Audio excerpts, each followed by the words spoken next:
everyone. Good morning, good afternoon, good evening, whatever time it is, and wherever in the world you may be. My name is Matt Wynn, your podcast host and resident secure identities nerd. Welcome to yet another episode of HID Connects. So today we're going to focus on a very specific type of technology that has a very big impact on our daily lives, and that is RFID and logistics, particularly around supply chain. Now, in a world where margins are thin and the global supply chain is very wide, this episode will touch on what RFID means to our supply chain, what benefits the technology provides, and we'll even touch on some cool use cases. So to help walk us through these topics, I'm excited to be joined in the studio by two fellow nerds. First, to my right, we have Brad Williams, Segment Director of IoT Services Industrial at HID, as well as David Chose, IDT Sales Director, Americas for HID. So gentlemen, thank you both for joining us. Let's start with introductions. So Brad, thank you for coming in to HID headquarters in Austin. So tell us about yourself to our guests. How'd you get involved in the business? Yeah, sure. So my story goes back to growing up in the Detroit area. And like many people who grow up in Detroit, I was involved in the automotive business through a father of mine, which took me through a journey of learning how to follow and understand a manufacturing process. And then that journey took me into selling different types of equipment. And then ultimately for the last 15 years, I've been focused on RTLS technology and helping to digitize workflows and really just help companies fix problems with digital technologies. Very nice. Well, thank you for bringing your expertise to the panel today. Appreciate that. Me. All right. And David, thanks to you for joining us as well. Same question to you. Introduce yourself and how'd you get here?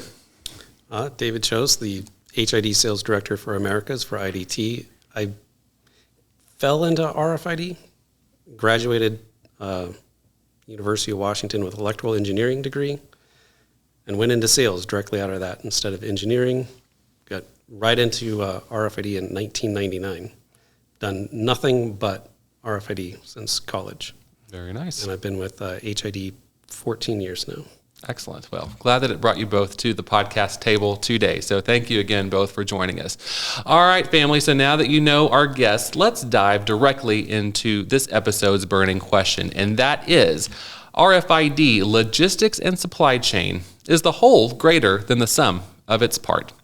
All right, gentlemen, let's start with the basics. And we'll start, David, with you. Can you explain a bit, a true fundamental level, what is RFID technology? What does RFID stand for? And what are the different components in your side of the world? Sure. It's RFID is radio frequency identification.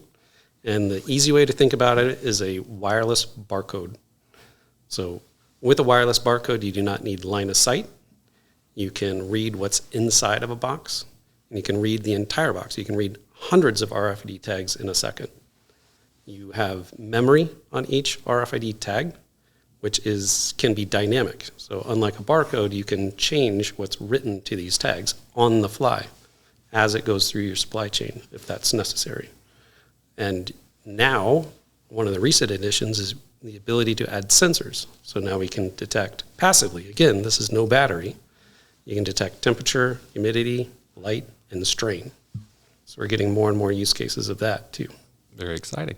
And Brad, from your lens, I know you got a different side of the house, so to speak. So explain what you're working on a bit more, and then same question to you. Explain the basics of RFID from your perspective. Yeah, sure. So I'm glad we started with the electrical engineer first. That's always good with radio frequency I'm identification. I'm a comms guy, so I have no idea. You're good. I'm the process. Yeah, so a main difference is, as David alluded to, is with active technology, which is the technology that our business segment focuses on, that has a battery on board. And one of the ways to distinguish what does that mean is that a passive RFID tag is dormant. So the passive RFID tag is not going to communicate anything. It's not going to broadcast anything until it goes through a portal or a fixed type reader or a scanner is placed near it, which energizes that RFID tag and then brings that information back digitally over the air, that information that's on the tag. In the active world, we are constantly transmitting a signal. And even though the technology that HID offers through IoT services, we do have, we are at the moment right now, for the most part, we're infrastructure dependent. With a battery, you can read a farther distance. You can get more granularity than with passive tags where you're going through choke points. And then it kind of maps into a number of different use cases that you can do, because we are not just watching something and I shouldn't say we, but with passive, you're monitoring something or reading something. It's a pretty fixed area that you're doing it within. With active RFID, you can start now to identify assets, people, and how they move through manufacturing environments, and now your processes become visible. With that is a lot of safety, efficiency, and optimization, really data and benefits that companies can experience with it. Very good. And we'll hop to those use cases later. So thank you all for describing the difference. As a human, I identify more as passive, I would say, but that's just because I'm lazy. But let's go back. So now the focus on the episode is around logistics and supply chain. So Dave, let's start with you. Let's talk about the value of RFID here. So where does RFID and supply chain intersect? And for the layperson, why should people care? Well, the value starts at the very beginning. The farther you can push it up the chain, the more value you're going to squeeze out of RFID. So I like to take it all the way back to the factory level where the manufacturing is happening. So that it intersects as far up the chain as you can push it. Okay. And where would that start? So give me a couple of examples of where you might see that come into play. So one example is you're building something, you're either embedding that RFID into the said product or you're adding a tag to the packaging. So you can see up at the manufacturing level with a badge, you could log into a workstation. So you know the employee, you know the exact product they're working on. You know their efficiencies, throughputs on different models or whatnot. So now you have this visibility on this individual person at the factory. That goes to QA. QA is now seeing, we have more failures with station 3, shift 2. Oh, that's David. He needs training or something's going wrong there. So we can reinforce training and correct a lot of the mistakes right there. So you're not even tracking and tracing, dock door and logistics and inventory at that point. You're just doing factory efficiencies and whatnot. So there's a lot of value you can squeeze out of RFID without even going into the supply chain use case. Very good. So lots of data insights and kind of identifying some of the outliers that you might want to address. Okay, excellent. Same question to you. Where does the value come from? Where does RFID and industrial intersect? And why should people care? Yeah, so one of the things that we're seeing, a trend that we're seeing on the industrial side is companies are starting to use location to understand where their employees are. And there's an enormous amount of benefit for that. It's not about tracking an employee and understand whether an employee is where they're supposed to be. But in the world of safety and some of the threats that we're facing as a society now, should there be a fire or a tornado, and there's an evacuation that needs to happen, as an example, wherein HID is very good at access control. Once you're past that door and that badge lets you in the building, that access control technology cannot tell you where that person is in the building, right? Our location can do that. And so why would that be important? Well, if we're here today and there's a fire, there's an evacuation that needs to happen, that badge that we have location technology on can tell first responders whether I'm still here in the building or if I'm out in an assembly area and I'm safe. And that is, the appetite for that is getting a lot larger in industrial, and it's nice to see the safety element to that, because all of us, all companies work on budgets, and you can't really put a dollar value on anybody's safety or anybody's life. So having that benefit when you're deploying our type of technology, that you can use it for production efficiency, you can use it in warehouses to track forklifts, that's where we're going to intersect with the passive ID. But at the same time, with the same infrastructure that you need to put up, you can understand where your people are and know if they're safe. Excellent. That's a cool use case. I want to dive deeper into more of those. So staying with you on the industrial side, you mentioned your experience on the automotive landscape. Let's talk more about this technology and how it could directly impact the automotive industry. What are some of the examples you see there, and what insights do you want to offer? Oh, we could probably spend the rest of the day talking about that. I'm here till 6. Yeah, the automotive industry, there's a lot of really great RFID applications in that. Some of the ones that I've seen, so there's a number of different methodologies within RFID, especially within active. You have Bluetooth technology, you have Wi-Fi, you have GPS. All of them have their strong suit, and there's no one best sensing technology for every application in an automotive facility. But I've seen technologies and RFID technologies that are so advanced that they can monitor a person going onto a manufacturing line. And with the complexity in manufacturing, especially in the automotive industry, where you have now one line that maybe 10 or 15 different variants of vehicles are being produced on that. And they're not necessarily being produced in a batch, so you're doing the same vehicle, for the first half of the day. You're getting vehicles that are, different models. You might be getting a truck, they have the same chassis, but now you have a car coming down, and they require different tools.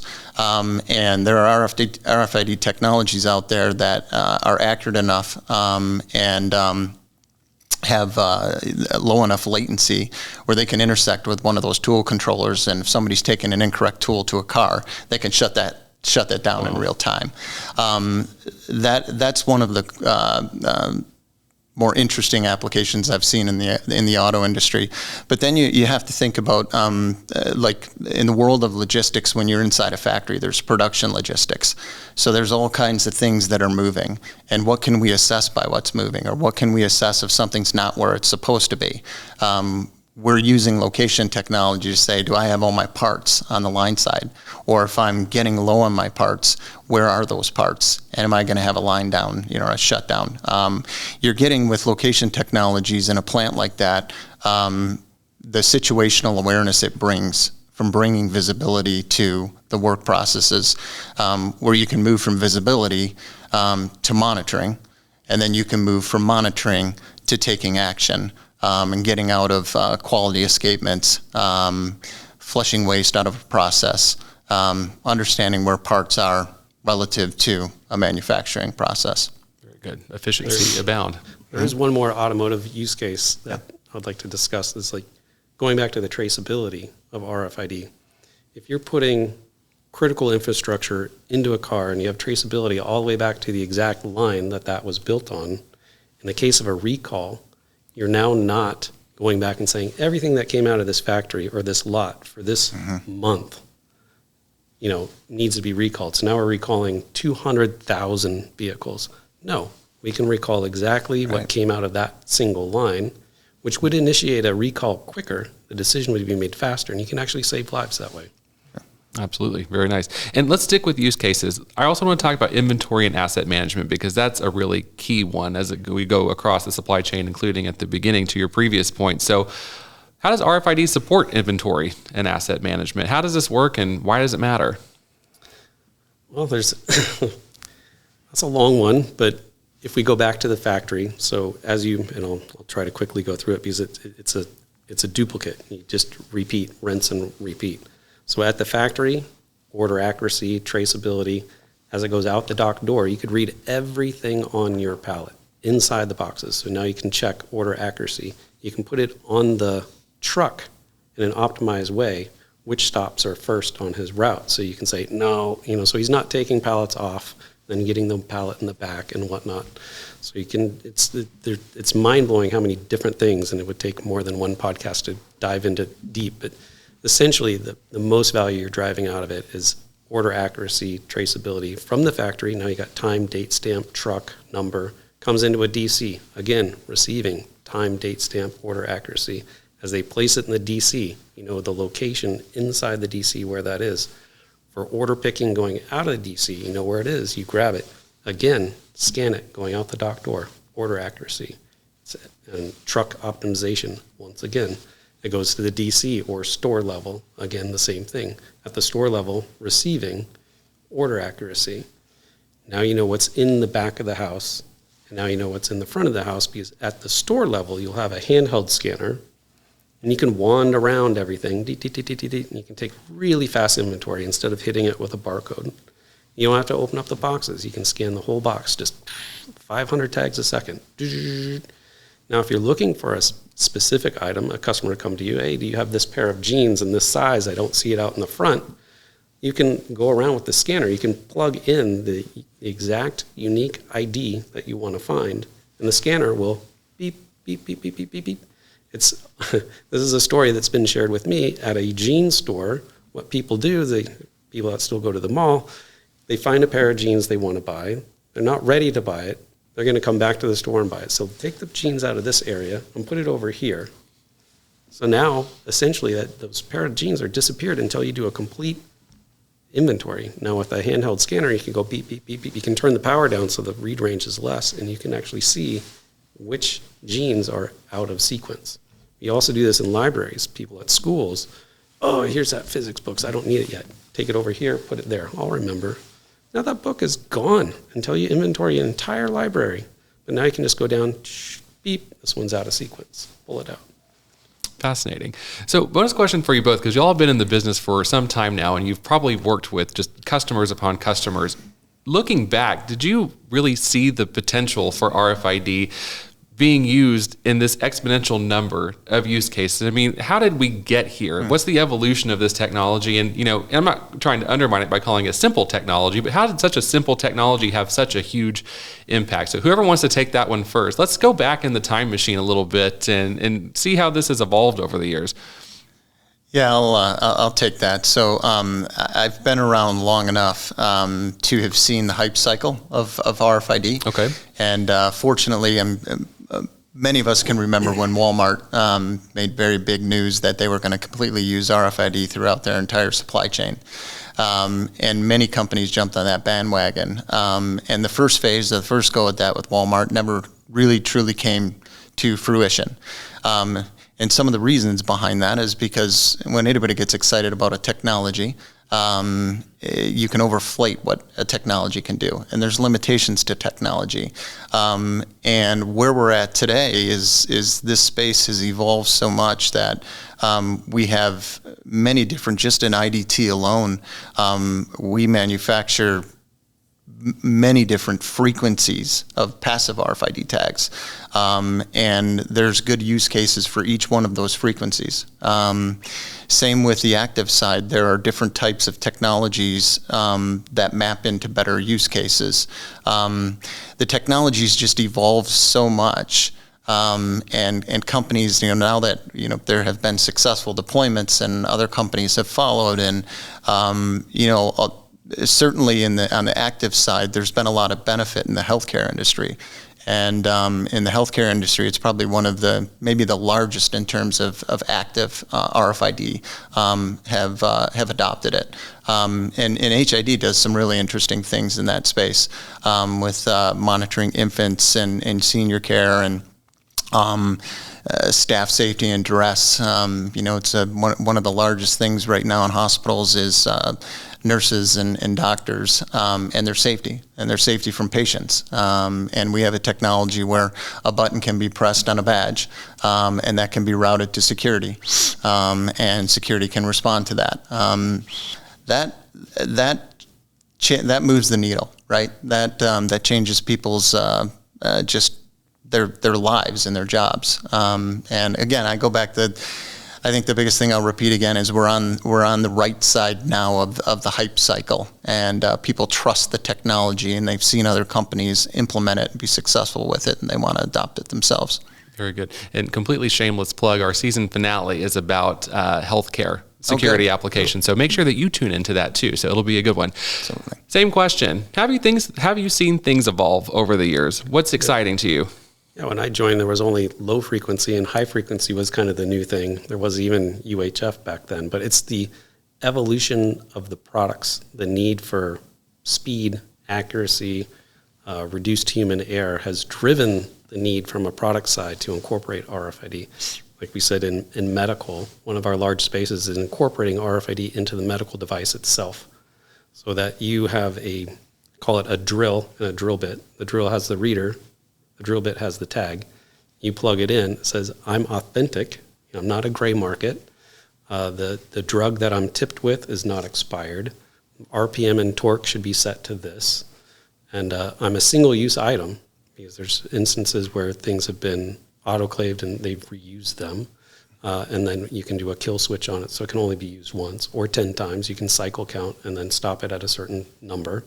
So it's the it's the individual products that have really driven it towards RFID. And also, people don't realize it in their everyday lives how much they use RFID. Yeah. Your credit card, you're tapping on it. RFID, your toll tag. You're getting into a gate, you're going into work. You're using it every day. Very ubiquitous. That's cool. Yeah, makes me think of my toothbrush when it tells me it's time to change the head on the electric toothbrush. I didn't realize that was RFID, and I've been ignoring that RFID for about 3 weeks now, so I need to look into it. But that's very cool. Very cool. All right, so let's flip that question around, and let's talk future. So, Dave, let's start with you.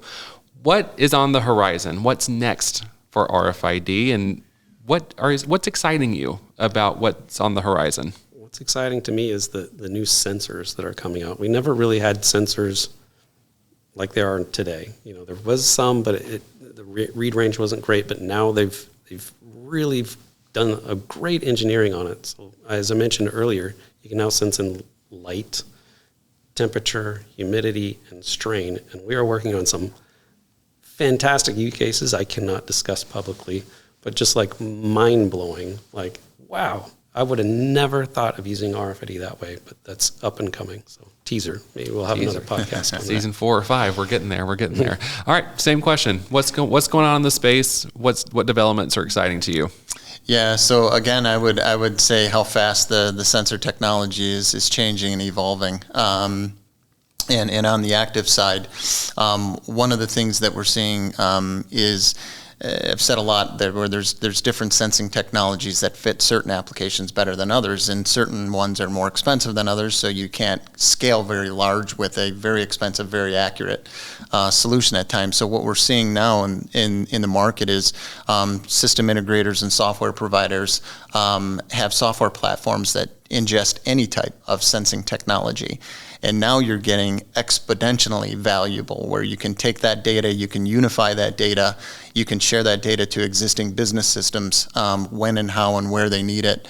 And there's just endless possibilities when you can unify all of that data coming in, as David mentioned.